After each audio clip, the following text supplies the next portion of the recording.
It's a Friday in late February, and David is in English class. Miss Washington, the teacher who triggers his anxiety the most, is passing back graded papers. She hands them back face down on each student's desk as they file into class, and David sees her approach his desk, and his anxiety rises some, but not as much as it used to.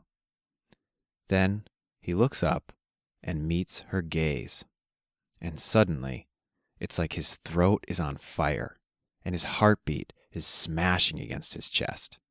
Her face is sharp, her mouth small and serious, and in that moment, David is certain he knows what she is thinking. He can almost hear her thoughts saying, "This paper is pathetic, and I am very disappointed in you, and your parents are disappointed in you, and everyone is disappointed in you." He knows when he turns that paper over, it's going to be a bad grade, a D, an F. He's sweating as he flips it over, and he can't believe it. It's an A minus. It's the best grade he's gotten from her all year.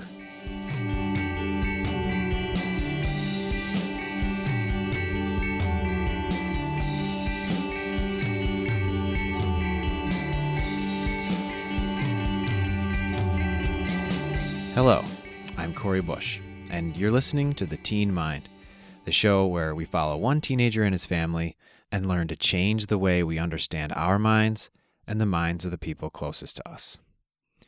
So today, we take a close look at David's mind using a model that has probably helped more people with anxiety and depression than any other model in the history of mental health. And a few quick notes. David and his family are fictional characters, and any resemblance to real people is strictly coincidental.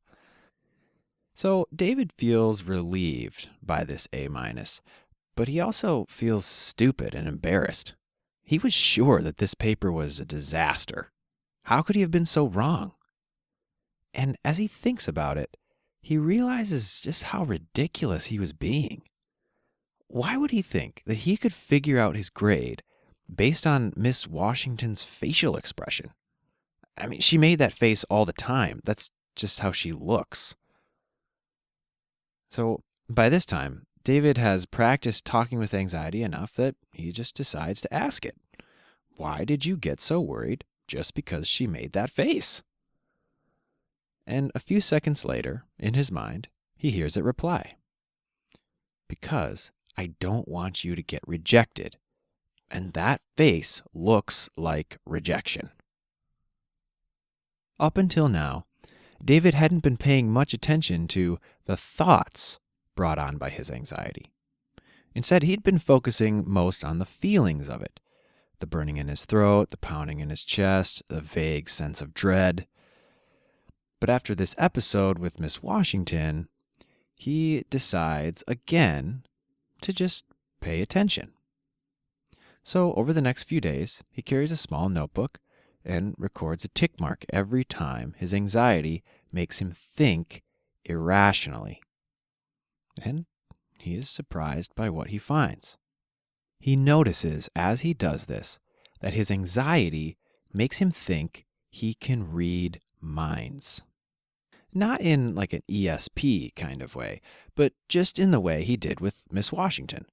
For example, every time he talks with his friends, he feels this low-level anxiety, which is accompanied by a running narrative of what he imagines his friends are thinking. And sometimes it's positive, but often it's not. She thinks I'm an idiot. Or, they don't actually like me. They're just being nice because they feel sorry for me. Or, they must think that that was the stupidest thing anyone could say.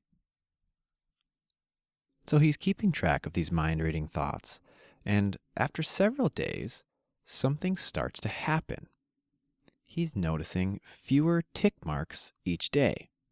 His anxious thoughts are decreasing. And after about 3 weeks, the whole feeling of anxiety, burning throat, and everything else that comes with it has actually calmed down. And so, after months of fighting his anxiety, it is finally decreasing thanks to some tick marks in a pocket-sized notebook. Now, how does that work? How is it possible that such a simple strategy can affect a problem as difficult as anxiety?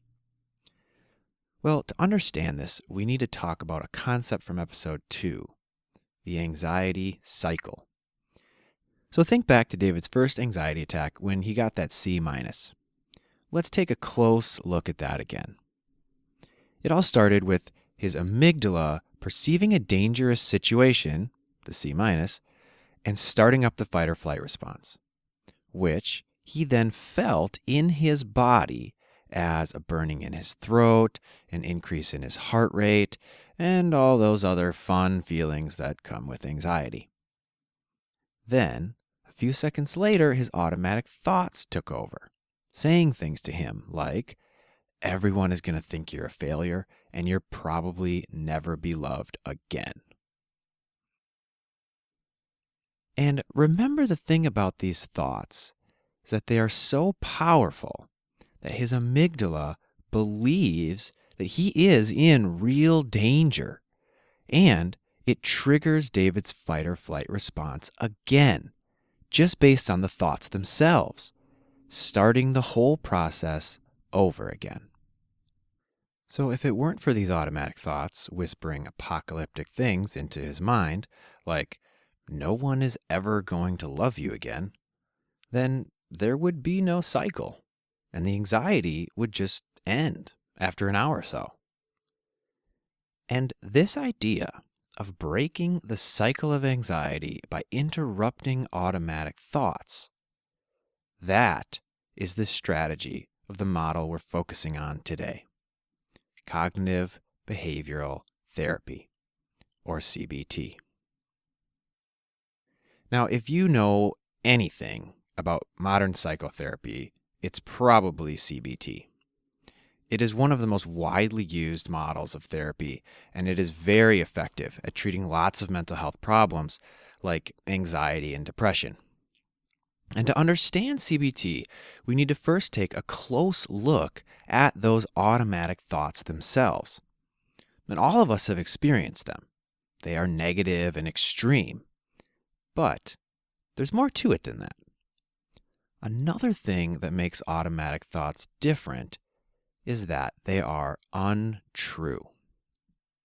And this is important because just because a thought is negative doesn't mean it's unhelpful.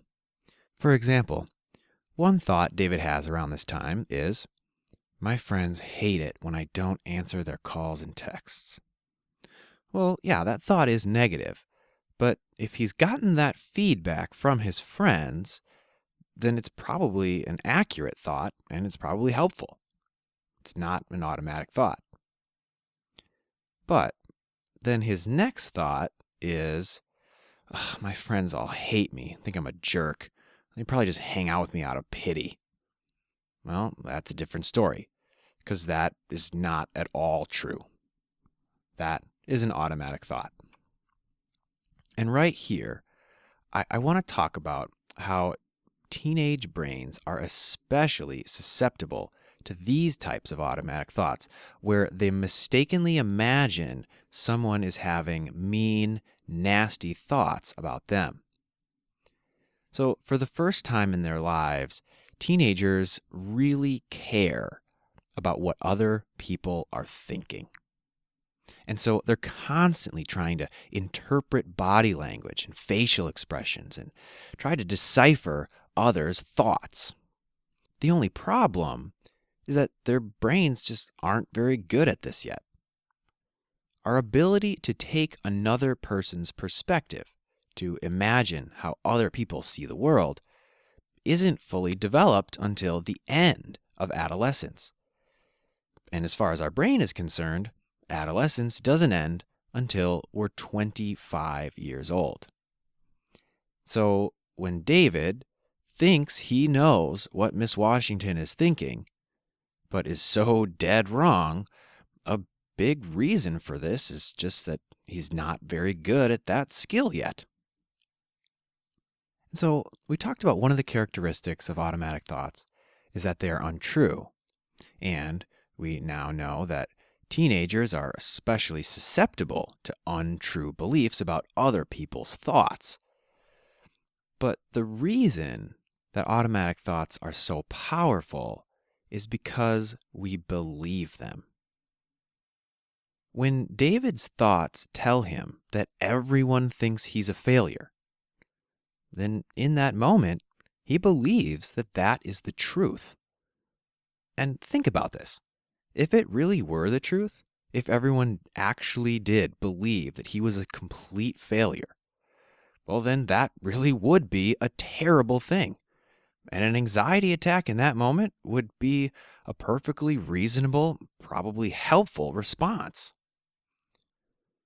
And so we're learning that automatic thoughts are not only negative, extreme, untrue thoughts that we believe to be true, but there's also then one more feature about automatic thoughts that's maybe the most important. And that is that at their core, they are telling us that we are worthless and that no one loves us and no one ever will. So to figure this out, let's look at an example. Another common automatic thought for David is, I can't be late to class. Now, at first, we might think this isn't an automatic thought at all, that it's accurate and helpful. After all, it is good for him to be on time. But the important word here is can't. The word can't makes this thought extreme and untrue because he can be late. It might be unpleasant, but it is an option. So then the other question is, does this thought somehow say that David is worthless or not lovable in some way? And so we'll answer that by using one of the magic questions of CBT. And that question is, why would that be so bad? So let's give it a try. This is what it might sound like in David's mind to ask this magic CBT question. I can't be late to class. Why would it be so bad if you were late? Because the teacher would be mad at me. And why would it be so bad if the teacher got mad at you? Because she'd probably think I was lazy and a bad person. And why would it be so bad if she thinks that? Because she'd probably hate me and never want to help me again. And why would that be so bad? Because then everyone would probably hate me and never want to be with me. So there we go. We just showed how a seemingly innocent thought like, I can't be late, can really be saying, everyone will probably hate me and never want to be with me. And now you may be thinking here, I also worry about being late sometimes, but I don't think it goes that far. And you may be right. Not all worry is the same. Your thoughts might just be normal worrying thoughts. But for David, we can safely say that his automatic thoughts do go that far because the threat of being late triggers intense anxiety for David, meaning that fight or flight mode is kicking in. And biologically, if the only threat that his amygdala sensed was tardiness, then it would have no reason to kick in the fight or flight response. It just doesn't happen. But if, on the other hand, his amygdala believes that being late will then cause everyone to hate him and to reject him, well, then that's a pretty good time to sound the alarm. And the thing about the why would that be so bad method of questioning is that the automatic thoughts that come in response to this question are usually unconscious. And we're going to see in a moment how helpful it can be to bring unconscious, automatic thoughts into the light of consciousness. And so to sum this all up, automatic thoughts are very powerful. They can mentally cripple someone who is otherwise a very capable person. And they get their power by taking an unpleasant event and distorting it so badly in your mind that it seems like a reputation-destroying, self-worth sucking disaster. Okay, good to know. But how do you get these automatic thoughts to calm down? What do we actually do about it? Well, let's start with David's tick marks in his little notebook. All he did was keep track of his thoughts over the course of a few weeks, just making a tick mark every time he had an automatic thought. And this, all by itself, helped them to calm down. And David just used a little notebook, but that's not the only way to do it. There are actually apps out there that help you keep track of and fight against automatic thoughts. There's one called Pacifica that I haven't used myself, but I've heard lots of good things about. You might start there with your own thoughts or with your kids. Okay, but how does something as simple as tracking your thoughts actually improve anxiety? Well, we don't know exactly how this works, but one theory uses the idea that automatic thoughts live in a different part of our brain than other deliberate thoughts.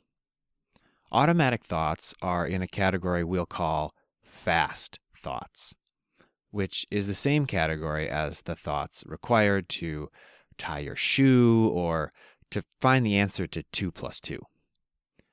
These types of thoughts happen in the background, and they're very different from the other category, slow thoughts, which are deliberate and conscious. Slow thinking is the type of thinking required to write a difficult email or to follow directions to a place you've never been or to find the answer to 159 plus 243. Yeah, you got to think about it for a while, right? It's 402, by the way. So according to this theory, one of the reasons that automatic thoughts wreak so much havoc on our minds is that they are fast thoughts and that they are, well, automatic. If I tell you, don't think of the answer to 2 + 2, the number 4 probably just popped into your head anyway. It's hard to stop them from coming. And so one of the things that might be happening when David keeps track of his automatic thoughts is that he is forcing these fast thoughts into the slow thinking part of his brain. Because the very process of tracking requires slow, deliberate thinking. And when you take a thought like, everyone is going to reject me, and put it under the rational scrutiny of slow thinking, well, that just falls apart. Because when you really think about it, that automatic thought is completely asinine. No, everyone is not going to reject you just because of a bad grade on an English paper. And this is really at the heart of CBT. Taking an automatic thought like, I'm a loser, or nobody likes me, or I'll never succeed, so what's the point in trying?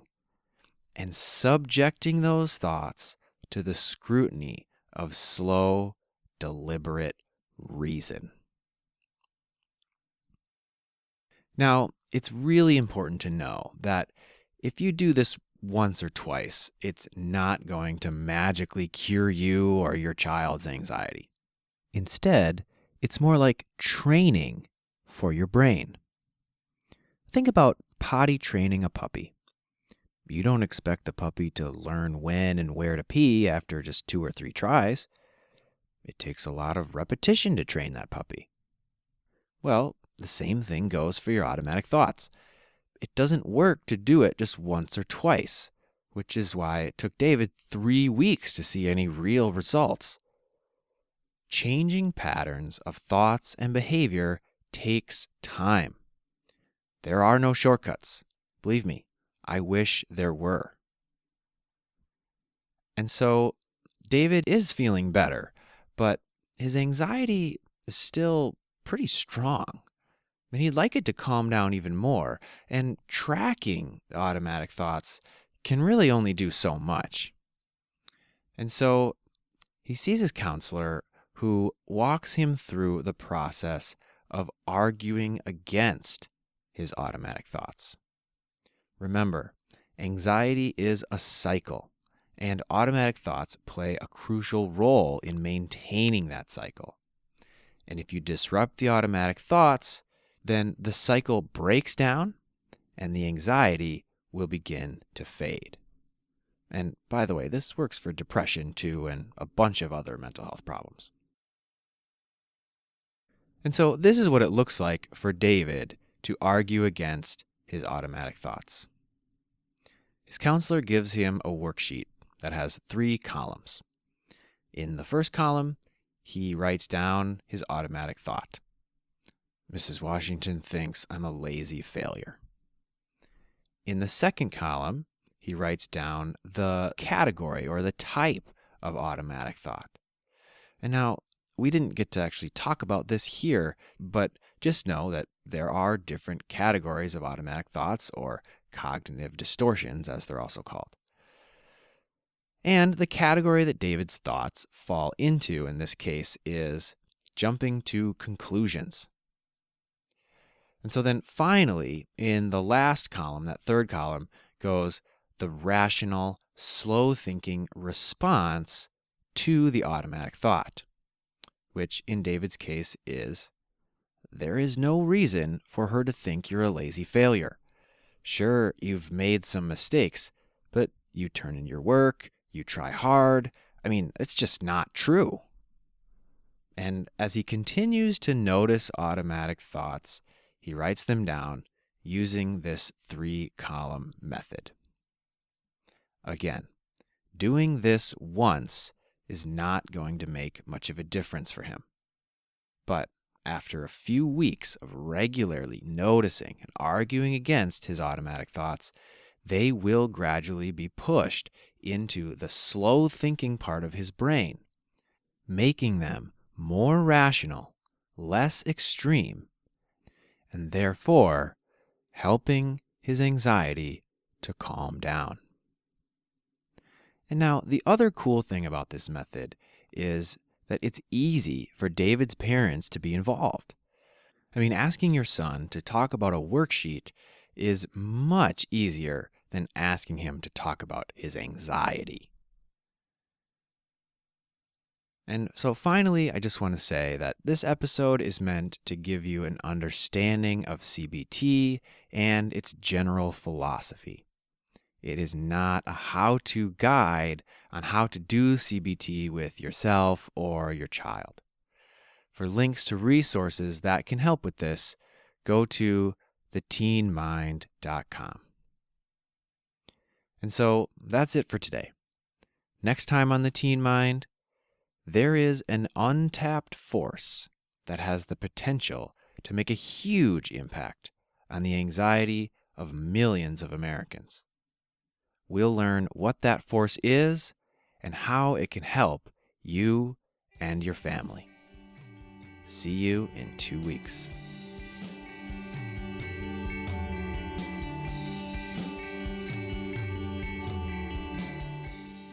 The Teen Mind is a production of Elements Counseling, Inc. Find more, including full text of each episode and how to get a hold of me, at theteenmind.com. Thanks to Paragraphs for the theme music. Find them at paragraphs.bandcamp.com. I do counseling with teens, parents, adults, and couples in Minneapolis. And I do workshops for parents and teachers throughout the Twin Cities metro area.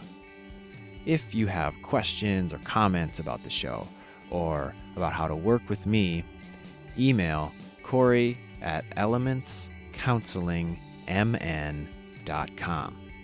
That's COREY at elements, plural, counselingnm.com. And finally, if you like the show, talk about it on Facebook or Twitter, post a link to the Teen Mind or to my YouTube channel, Elements Counseling. Thanks for listening.